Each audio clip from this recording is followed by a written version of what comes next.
نبی پاک علیہ الصلوۃ والسلام نے نہ کہا بیٹھ جاؤ، یہ بھی سنت ہے کسی کو یہ لفظ کہنا، ناراض نہ ہو جائے وہ جس کو کہا جائے کہ بیٹھ جاؤ۔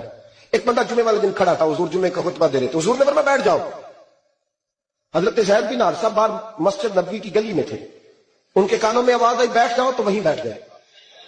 حضرت مرثد بن نبی مرثد رضی اللہ تعالیٰ عنہ کہتے ہیں میں اپنے گھر سے نکل رہا تھا، اپنے گھر کے دروازے کی چوکھٹ پہ تھا، میرے کانوں میں آواز آئی بیٹھ جاؤ تو میں وہیں بیٹھ گیا۔ حضرت انس بن مالک کہتے ہیں جہاں لوگ جوتے اتارتے ہیں نا مسجد میں آنے کے لیے، میں وہاں کھڑا تھا، میرے کانوں میں آواز آئی بیٹھ جاؤ تو میں وہیں بیٹھ گیا۔ فرماتے ہیں جمعہ ہو گیا، نماز کے بعد حضور نے فرمایا زید بن حارثہ کہاں تھے؟ جمعے میں نظر کیوں نہیں آئے؟ بے خبر ہو جو غلاموں سے وہ آقا کیا ہے، جمعے میں نظر کیوں نہیں آئے؟ عرض کی حضور گلی میں آ رہا تھا تو آپ کی آواز آئی تھی بیٹھ جاؤ، تو میں نا ادھر بیٹھ گیا تھا۔ تو حضور نے رخ پھیرا، فرمایا مرثد تم کہاں تھے؟ حضور میں گھر سے نکل رہا تھا، ابھی چوکھٹ پہ تھا تو آواز آئی بیٹھ جاؤ تو سوڑیا میں وہیں بیٹھ گیا۔ انس بن مالک تم کہاں تھے؟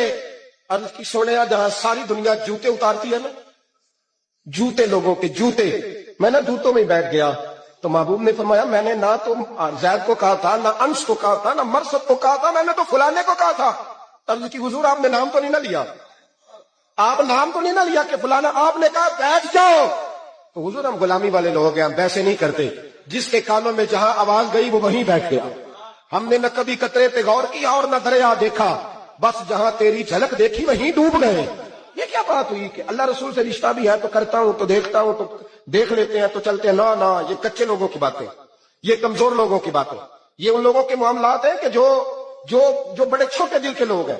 آپ نے کہہ لیا اللہ ہمارا رب ہے تو قرآن کہتا ہے کہ کہہ لو نا کہ اللہ رب ہے۔ ان الذین قالوا ربنا اللہ ثم استقاموا تتنزل علیہم الملائکہ، جب تم نے کہا کہ اللہ ہمارا رب ہے تو پھر ڈٹ جاؤ، اللہ تمہاری مدد کے لیے فرشتوں کو نازل فرما دے گا۔